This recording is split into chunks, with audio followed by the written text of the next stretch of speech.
Welcome to all. എല്ലാവർക്കും PSC ബേസിക്സിലേക്ക് സ്വാഗതം. ഇന്ന് നമ്മളിവിടെ ഡിസ്കസ് ചെയ്യാൻ പോകുന്നത് റഷ്യ ഉക്രൈൻ യുദ്ധവുമായി ബന്ധപ്പെട്ടിട്ടുള്ള എല്ലാ GK ക്വസ്റ്റ്യൻസും കറണ്ട് അഫയേഴ്സ് ക്വസ്റ്റ്യൻസും ആണ്. ഇത് നിങ്ങൾ പഠിക്കുകയാണെങ്കിൽ തീർച്ചയായിട്ടും ഇനി വരുന്ന പോയിന്റ്സുകൾ അപ്ഡേറ്റ് ചെയ്താൽ മാത്രം മതിയാകും ഇത് ഭാഗത്ത് നിന്ന് വരുന്ന ചോദ്യങ്ങൾക്ക് ഉത്തരം ചെയ്യാനാകും. വരുന്ന ഡിഗ്രി പ്രിലിംസിനും മെയിൻസിനും 10th പ്രിലിംസിനും ഒക്കെ ഒരു ചോദ്യം ഉറപ്പായും പ്രതീക്ഷിക്കാവുന്ന ഒരു മേഖലയാണിത്. ഓക്കെ, അപ്പൊ നമുക്ക് സ്റ്റാർട്ട് ചെയ്യാം. ഇനി അറിവില്ലാത്തവർക്കും ഈ ഒരു കാര്യം മനസ്സിലാക്കുകയാണെങ്കിൽ എന്താണ് റഷ്യ ഉക്രൈൻ യുദ്ധം എന്നൊക്കെ ഒരു തിരിച്ചറിവും ഉണ്ടാക്കിയെടുക്കാം. ഓക്കെ, അപ്പോ നമ്മുടെ PSC ബേസിക്സ് എന്ന ആപ്പ് വഴി ഗൂഗിൾ പ്ലേ സ്റ്റോറിൽ നിന്ന് നിങ്ങൾക്ക് PSC ബേസിക്സ് എന്ന ആപ്പ് സെലക്ട് ചെയ്ത് സെർച്ച് ചെയ്ത് കണ്ടുപിടിക്കാം. അല്ലെങ്കിൽ ലിങ്ക് ഡിസ്ക്രിപ്ഷൻ ബോക്സിലുണ്ട്. അവിടെ നമ്മൾ 10th പ്രിലിംസിന് വേണ്ടിയിട്ട് syllabus based time table based ഒരു ക്ലാസ് സ്റ്റാർട്ട് ചെയ്തിട്ടുണ്ട്, കോഴ്സ് സ്റ്റാർട്ട് ചെയ്തിട്ടുണ്ട്. താല്പര്യമുള്ളവർക്ക് ആപ്പ് ഡൗൺലോഡ് ചെയ്ത് ജോയിൻ ചെയ്യാം. ഓക്കെ, അപ്പൊ നമുക്ക് നമ്മുടെ റഷ്യ ഉക്രൈൻ യുദ്ധം എന്താണെന്ന് നോക്കാം, അതിന്റെ കാരണങ്ങൾ നോക്കാം. റഷ്യ ഉക്രൈൻ യുദ്ധത്തിന്റെ പ്രധാനപ്പെട്ട കാരണം നമ്മുടെ ഉക്രൈൻ നാറ്റോയിൽ അംഗമാകാൻ ശ്രമിക്കുന്നതാണ്. അതായത് റഷ്യക്ക് അതത്ര പോരാ, ഉക്രൈൻ നാറ്റോയിൽ അംഗമാകാൻ ശ്രമിക്കുന്നത്.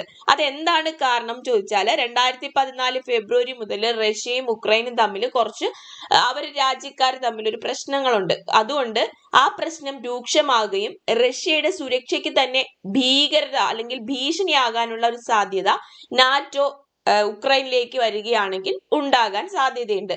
അതായത് റഷ്യൻ സുരക്ഷയുടെ ആണിക്കല്ലാണ് ഉക്രൈൻ. ഈ ഉക്രൈൻ നേരെ പോയി നാറ്റോയിൽ അംഗമാണെങ്കിൽ തിരിച്ച് റഷ്യയെ ആക്രമിക്കാനുള്ള സാധ്യത അല്ലെങ്കിൽ റഷ്യയുടെ സുരക്ഷതയ്ക്ക് ഭീഷണിയാവും എന്ന് കണ്ടതുകൊണ്ടാണ് റഷ്യ നേരെ പോയി ഉക്രൈനെ എന്ത് ചെയ്യാൻ പോയത്, ആക്രമിക്കാൻ ശ്രമിക്കുന്നത്. അപ്പൊ അതാണ് ഏറ്റവും പ്രധാനപ്പെട്ട കാരണം. അപ്പോ എന്താണ് നാറ്റോ എന്ന് തീർച്ചയായിട്ടും നമ്മൾ അറിഞ്ഞിരിക്കണം. ഒരു ചോദ്യം നമുക്ക് ആ ഒരു ഭാഗത്ത് നിന്ന് പ്രതീക്ഷിക്കാം. നാറ്റോയുടെ full form North Atlantic Treaty Organization. N for North, A Atlantic Treaty Organization. ഈ നോർത്ത് അറ്റ്ലാന്റിക് ട്രീറ്റി എന്നതൊരു ഉടമ്പടിയാണ്. 1949 ഏപ്രിൽ 4 വാഷിംഗ്ടണിൽ, അതായത് അമേരിക്കയുടെ വാഷിംഗ്ടണിൽ വെച്ചിട്ടാണ് ഇത് രൂപീകരിച്ചത്. പക്ഷെ ഇതിന്റെ ആസ്ഥാനം ബെൽജിയത്തില് ബ്രസൽസിലാണ്. അപ്പോൾ നാറ്റോയുടെ ആസ്ഥാനം എവിടെ? ബെൽജിയത്തില് ബ്രസൽസിലാണ്. അപ്പൊ ട്രീറ്റി ഓഫ് ബ്രസൽസ് രൂപീകരിച്ചത് 1948 ഈ സംഘടന നമ്മുടെ നാറ്റോയുടെ മുൻഗാമി എന്നാണ് അറിയപ്പെടുന്നത്. അപ്പൊ എക്സാമിന് ചോദിക്കാം, നാറ്റോയുടെ മുൻഗാമി എന്നറിയപ്പെടുന്ന സംഘടന ഏതാണ്? ട്രീറ്റി ഓഫ് ബ്രസൽസ് ആണ്. ഇത് 5 യൂറോപ്യൻ രാജ്യങ്ങൾ ചേർന്നിട്ടാണ് ഇത് രൂപീകരിച്ചത്. ട്രീറ്റി ഓഫ് ബ്രസൽസ് 1948 രൂപീകരിച്ചത്. അതിന്റെ ഭാഗമായിട്ടാണ് അതിന്റെ മുൻഗാമിയായ നാറ്റോ ഏത് ആസ്ഥാനത്ത് വർക്ക് ചെയ്യുന്നത്? ബെൽജിയത്തിന്റെ ആസ്ഥാനമായിട്ടുള്ള ബ്രസൽസിൽ വർക്ക് ചെയ്യുന്നത്. അപ്പോ നാറ്റോ രൂപീകൃതമായ വർഷം ഏത്? 1949. നാറ്റോയുടെ മുൻഗാമി എന്നറിയപ്പെടുന്നത് ട്രീറ്റി ഓഫ് ബ്രസൽസ്. ഇത് രൂപീകരിച്ചത് 1948 5 യൂറോപ്യൻ രാജ്യങ്ങൾ ചേർന്നിട്ടാണ് രൂപീകരിച്ചത്. ഇനി നമ്മുടെ നാറ്റോയുടെ ആസ്ഥാനം ചോദിക്കുവാണെങ്കിൽ ബ്രസൽസ് ആണ്. ഇത് ബെൽജിയത്തിലെ ആണ് ബ്രസൽസ്. ഓക്കെ, നെക്സ്റ്റ് നമ്മൾ നാറ്റോ രൂപീകരിക്കുന്ന സമയത്ത് മൊത്തം 12 അംഗങ്ങളാണ് ഉണ്ടായിരുന്നത്. ട്രീറ്റി ഓഫ് ബ്രസൽസ് 5 രാജ്യങ്ങളായിരുന്നെങ്കിൽ നാറ്റോ രൂപീകൃതമാകുമ്പോൾ 1949 12 അംഗങ്ങളാണ് ഉണ്ടായിരുന്നത്. പക്ഷേ നിലവിൽ നാറ്റോയിൽ എത്ര അംഗങ്ങളുണ്ട്? 30 അംഗങ്ങളുണ്ട്. 26 യൂറോപ്യൻ യൂണിയൻ രാജ്യങ്ങളും പിന്നെ ബ്രിട്ടനും യൂറേഷ്യൻ രാജ്യമായ തുർക്കിയും, ഇങ്ങനെ മൊത്തം 30 രാജ്യങ്ങളാണുള്ളത്. 26 യൂറോപ്യൻ യൂണിയൻ രാജ്യങ്ങൾ, ബ്രിട്ടൻ, പിന്നെ യൂറേഷ്യൻ രാജ്യമായ തുർക്കിയും ചേർന്നിട്ട് മൊത്തം 30 അംഗങ്ങളാണ് നാറ്റോയിൽ ഉള്ളത്. വടക്കേ അമേരിക്കൻ രാജ്യങ്ങളായ US കാനഡയും ഏതിൽ അംഗങ്ങളാണ്? നമ്മുടെ ഏതില്? നാറ്റോയിൽ അംഗങ്ങളാണ്. അപ്പൊ 26 യൂറോപ്യൻ യൂണിയൻ രാജ്യം, പിന്നെ ബ്രിട്ടൻ, അപ്പൊ 27 ആവും. പിന്നെ യൂറേഷ്യൻ രാജ്യമായ തുർക്കി, അപ്പൊ എത്രയായി? 28 ആയി. പിന്നെ US കാനഡയും, അങ്ങനെ 30 രാജ്യങ്ങൾ. നാറ്റോയിൽ അവസാനം അംഗമായ രാജ്യം എക്സാമിന് ചോദിക്കും. അതായത് 2020 30ാമത്തെ അംഗം ജോയിൻ ചെയ്തത് നോർത്ത് മാസിഡോണിയ. ഏതാണ്? നോർത്ത് മാസിഡോണിയ ആണ് ഏത്? നാറ്റോയിൽ അംഗമായ അവസാനത്തെ രാജ്യം. നാറ്റോയിൽ അംഗത്വമുള്ള ആണവ രാജ്യങ്ങളാണ് USA, ബ്രിട്ടൻ, ഫ്രാൻസ്. നാറ്റോയിൽ അംഗത്വമുള്ള ആണവ രാജ്യങ്ങളാണ് USA, ബ്രിട്ടൻ, ഫ്രാൻസ് എന്നിവ. ഫ്രാൻസ് 1966 നാറ്റോയിൽ നിന്ന് പുറത്തു പോവുകയും 2009 വീണ്ടും അംഗമാവുകയും ചെയ്തു. അപ്പൊ എക്സാമിന് ചോദിക്കാം, 1966 നാറ്റോയിൽ നിന്ന് പുറത്തു പോവുകയും 2009 വീണ്ടും അംഗമാവുകയും ചെയ്ത രാജ്യം ഏതാണ്? ഫ്രാൻസ് ആണ്. അല്ലെങ്കിൽ ഫ്രാൻസ് നിലവിൽ നാറ്റോ അംഗമാണോ? ആണ്. ആരാണ്? ഫ്രാൻസ്. നാറ്റോയുമായി ബന്ധപ്പെട്ട വാക്കാണ്, അല്ലെങ്കിൽ നാറ്റോയുടെ മോട്ടോയിലുള്ള ഒരു വാക്കാണ് ഓട്ടാൻ. ഓട്ടാൻ എന്നതൊരു ഫ്രഞ്ച് വാക്കാണെന്ന് കൂടി ഓർമ്മിച്ചിരിക്കുക. ഓക്കെ, അപ്പൊ നാറ്റോയുമായി ബന്ധപ്പെട്ടിട്ടുള്ള കാര്യം ക്ലിയർ ആയെങ്കിൽ നമുക്ക് എന്ത് ചെയ്യാം? അടുത്ത ഒരു നാറ്റോയുമായി ബന്ധപ്പെട്ട ഒരു പ്രധാനപ്പെട്ട ഒരു ആർട്ടിക്കിൾ 5 ഉണ്ട്. നാറ്റോയുടെ നിയമം എഴുതപ്പെട്ടതിൽ ആർട്ടിക്കിൾ 5 ഒരു കാര്യം പറയുന്നുണ്ട്. എന്താണ്? നാറ്റോയിലെ ഒരു അംഗരാജ്യത്തെ മറ്റൊരു രാജ്യം ആക്രമിച്ചാൽ നാറ്റോയുടെ എല്ലാ രാജ്യങ്ങളെയും ആക്രമിക്കുന്നതിന് തുല്യമായി കണക്കാക്കുന്നു. കാര്യം മനസ്സിലായി കാണുമല്ലോ. ഇതാണ് റഷ്യ ഉക്രൈൻ നാറ്റോ അംഗമാകുന്നത് എതിർക്കുന്നത്. അതായത് റഷ്യയുടെ ശത്രുവാണ് ഉക്രൈൻ. അപ്പൊ ഉക്രൈൻ നാറ്റോയിൽ അംഗമാവുകയാണെങ്കിൽ, നമ്മുടെ റഷ്യ ഉക്രൈനെ ആക്രമിക്കുകയാണെങ്കിൽ ഈ ഉക്രൈന്റെ കൂടെ ആര് കൂടി കാണും? നാറ്റോയിലെ ബാക്കി 30 രാജ്യങ്ങളും കൂടി ആർക്കെതിരാവും? റഷ്യക്കെതിരാകും. അപ്പൊ അതുകൊണ്ടാണ് അത് റഷ്യക്ക് ഭീഷണിയാവും എന്ന് പറയുന്നത്. അപ്പൊ നാറ്റോയിലെ ഒരു അംഗരാജ്യത്തെ മറ്റൊരു രാജ്യം ആക്രമിച്ചാൽ നാറ്റോയുടെ എല്ലാ രാജ്യങ്ങളെയും ആക്രമിക്കുന്നതിന് തുല്യമായി കണക്കാക്കും. അതുകൊണ്ട് തന്നെ അവരെല്ലാം ശത്രു രാജ്യമാവും. അപ്പൊ അത് പ്രത്യേകം ശ്രദ്ധിക്കുക. നാറ്റോ നിയമത്തില് ആർട്ടിക്കിൾ 5 അത് പറയുന്നത്. ഈ ഒരു നിയമത്തിനെ കളക്റ്റീവ് ഡിഫൻസ് അല്ലെങ്കിൽ കളക്റ്റീവ് സെക്യൂരിറ്റി എന്നാണ് അറിയപ്പെടുന്നത്. കളക്റ്റീവ് ഡിഫൻസ് അല്ലെങ്കിൽ കളക്റ്റീവ് സെക്യൂരിറ്റി എന്നാണ് അറിയപ്പെടുന്നത്.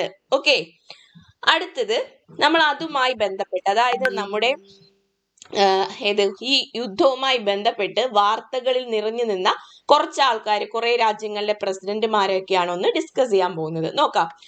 അമേരിക്കയുടെ നിലവിലെ പ്രസിഡന്റ് ആര്? അമേരിക്കയുടെ നിലവിലെ പ്രസിഡന്റ് ആരാണ്? ജോ ബൈഡൻ ആണ്. എല്ലാവർക്കും അറിയാം. റഷ്യയുടെ പ്രസിഡന്റ് വ്ളാഡിമിർ പുടിൻ ആണെന്ന് അറിയാം. പക്ഷെ അദ്ദേഹം 4ാം തവണയാണ് റഷ്യയുടെ പ്രസിഡന്റ് ആയിട്ട് തെരഞ്ഞെടുക്കപ്പെട്ടത്. Vladimir Putin. അടുത്തത് ഉക്രൈൻ പ്രസിഡന്റ്, വളരെ പ്രധാനപ്പെട്ടതാണ്, എല്ലാവർക്കും അറിയാം. വ്ളാഡിമിർ സെലൻസ്കി ആണ്. സെലൻസ്കിയുടെ ഈ ഒരു ക്വസ്റ്റ്യൻ ആയിരിക്കത്തില്ല ചോദിക്കുന്നത്. 2018 Vladimir Zelensky servants of peoples പാർട്ടിയെ പ്രതിനിധീകരിച്ചിട്ട് ഉക്രൈൻ പ്രസിഡന്റ് ആയത്. അപ്പോ 2018 വ്ളാഡിമിർ സെലൻസ്കി പ്രതിനിധീകരിച്ച പാർട്ടി ഏതെന്ന് ചോദിക്കാം. സെർവൻസ് ഓഫ് പീപ്പിൾസ് പാർട്ടിയാണ്. Servants of peoples party. എത്രാം തവണയാണ് വ്ളാഡിമിർ സെലൻസ്കി ഉക്രൈൻ പ്രസിഡന്റ് ആയത്? 6ാം തവണയാണ് പ്രസിഡന്റ് ആയത്. അടുത്തത് ഉക്രൈനുമായി ബന്ധപ്പെട്ടിട്ടുള്ള കുറച്ച് ബേസിക് ഡീറ്റെയിൽസ് ആണ്. ഉക്രൈനിന്റെ തലസ്ഥാനം ഏതാണ്? കീവ് ആണ് ഉക്രൈന്റെ തലസ്ഥാനം. കീവ് എന്നും കെയ്ന്നൊക്കെ വായിക്കാൻ പറ്റും. അടുത്തത് റഷ്യയുടെ തലസ്ഥാനം. നെക്സ്റ്റ്, റഷ്യയുടെ തലസ്ഥാനം ഏതാണ്? എല്ലാവർക്കും അറിയാം, മോസ്കോയാണ്. ഇനി ഇതിന്റെ റഷ്യയുടെ ബാക്കിയുള്ള ഈ യുദ്ധവുമായി ബന്ധപ്പെട്ടിട്ടുള്ള രാജ്യങ്ങളുടെ, അതായത് അവർക്ക് ചുറ്റുമുള്ള രാജ്യങ്ങളാണ് റൊമാനിയ, ഹംഗറി. റൊമാനിയയുടെ തലസ്ഥാനം ഏതാണ്? ബുക്കാറസ്റ്റ് ആണ്. മറക്കരുത്, റൊമാനിയയുടെ തലസ്ഥാനം ബുക്കാറസ്റ്റ്. ഹംഗറിയുടെ തലസ്ഥാനം ബുഡാപെസ്റ്റ് ആണ്. അപ്പൊ റൊമാനിയയുടെ റാ വെച്ചിട്ട് പഠിക്കാം, ബുക്കാറസ്റ്റ്. ദെൻ ഹംഗറിയുടെ തലസ്ഥാനം ബുഡാപെസ്റ്റ്. ഉക്രൈനിന്റെ കറൻസി ഹ്രീവ്നിയ. ഏതാണ് ഉക്രൈനിന്റെ കറൻസി? ഹ്രീവ്നിയ. ഉക്രൈന്റെ തലസ്ഥാനം കീവാണ്. ഉക്രൈന്റെ കറൻസി ഹ്രീവ്നിയയാണ്. ഓക്കെ, നെക്സ്റ്റ് റഷ്യയുടെ കറൻസി. റഷ്യയുടെ കറൻസി റൂബിസ്. റഷ്യയുടെ കറൻസി ഏതാണ്? റൂബിസ്.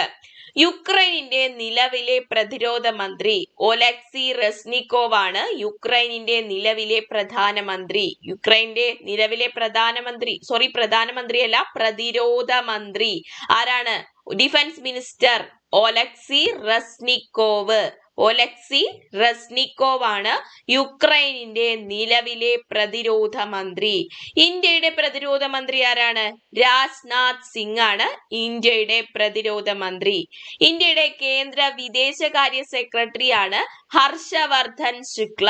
ആരാണ്? ഹർഷവർദ്ധൻ ശുക്ലയാണ് ഇന്ത്യയുടെ കേന്ദ്ര വിദേശകാര്യ സെക്രട്ടറി.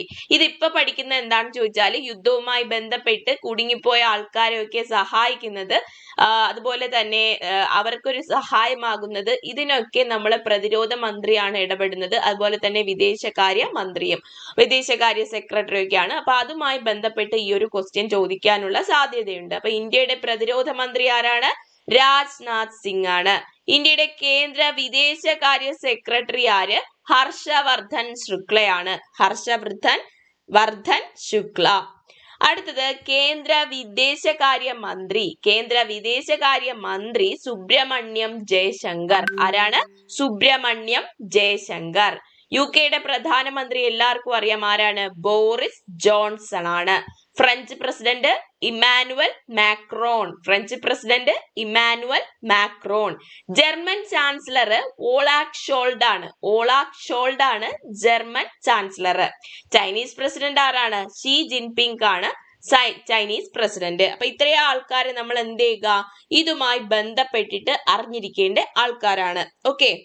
അടുത്തത് ചെർണോബിൽ ആണവ നിലയം സ്ഥിതി ചെയ്യുന്നത് എവിടെ? ലോകത്തിലെ തന്നെ ഏറ്റവും വലിയ ആണവ ദുരന്തമാണ് യുക്രൈനിലെ ചെർണോബിൽ ആണവ നിലയത്തിൽ സംഭവിച്ചത്.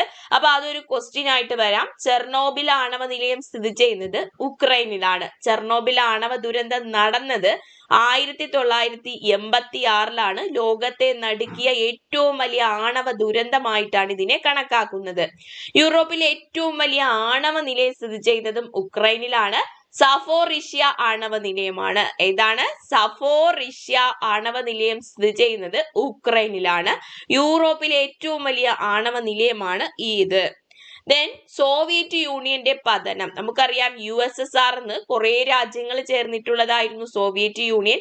ഇത് പിന്നീടാണ് വിഭജിച്ചു പോയത്. റഷ്യയും ഉക്രൈൻ അങ്ങനെ ഹംഗറി കുറെ രാജ്യങ്ങളായിട്ട് ഭിന്നമായത്. അപ്പൊ അത് സോവിയറ്റ് യൂണിയന്റെ പതനം എന്നാണ് അറിയപ്പെടുന്നത്. 1991 സോവിയറ്റ് യൂണിയന്റെ പതനം ഉണ്ടായ വർഷം. സോവിയറ്റ് യൂണിയൻ വിഭജിക്കപ്പെട്ട വർഷം 1991. ജനീവയിലെ UN-ലേക്കുള്ള ഇന്ത്യയുടെ സ്ഥിരം പ്രതിനിധി ആരാണ്?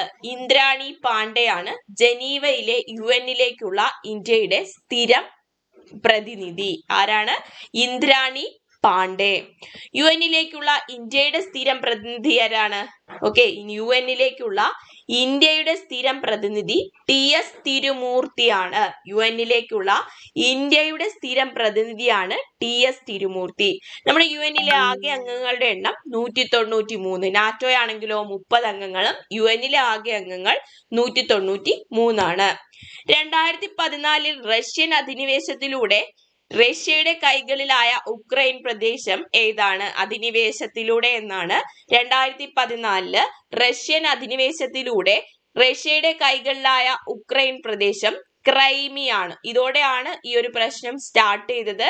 രണ്ടാം ലോക മഹായുദ്ധത്തിന് ശേഷം ആദ്യമായാണ് ഒരു യൂറോപ്യൻ രാജ്യം മറ്റൊരു രാജ്യത്തിന്റെ പ്രദേശം കൈക്കലാക്കുന്നത്. അപ്പൊ റഷ്യയാണ് കൈയേറിയത് ഉക്രൈന്റെ ക്രൈമിയ എന്ന പ്രദേശം. ഓക്കെ, അപ്പൊ ഇത്രയൊക്കെയാണ് ഉക്രൈനുമായി ബന്ധപ്പെട്ടിട്ടുള്ള നിലവില് ഉള്ള വാർത്തകള്. ദിവസവും ഇങ്ങനെ ഉക്രൈൻ-റഷ്യ യുദ്ധം പിരിമുറുകുമ്പോൾ ഒത്തിരി വാർത്തകൾ വരുന്നുണ്ട്. അപ്പൊ അത് നിങ്ങൾ അപ്ഡേറ്റ് ചെയ്ത് പഠിക്കുക. എനിക്ക് പറ്റുന്നത് ഇതിന്റെ സെക്കൻഡ് പാർട്ടായിട്ട് നിങ്ങൾക്ക് ഇട്ട് തരാവുന്നതാണ്. നമ്മുടെ 10th പ്രിലിംസ് എക്സാമിനേഷന് വേണ്ടിയിട്ടുള്ള കോഴ്സുകൾ ആവശ്യമുണ്ടെങ്കിൽ തീർച്ചയായിട്ടും ആപ്പ് ഡൗൺലോഡ് ചെയ്യുക. ആപ്പ് ഡൗൺലോഡ് ചെയ്താൽ നിങ്ങൾക്ക് എന്ത് ചെയ്യാൻ പറ്റും? ആ കോഴ്സ് പർച്ചേസ് ചെയ്ത് പഠിക്കാനായിട്ട് പറ്റും. ഓക്കെ, അപ്പൊ എല്ലാവർക്കും all the best and thank you.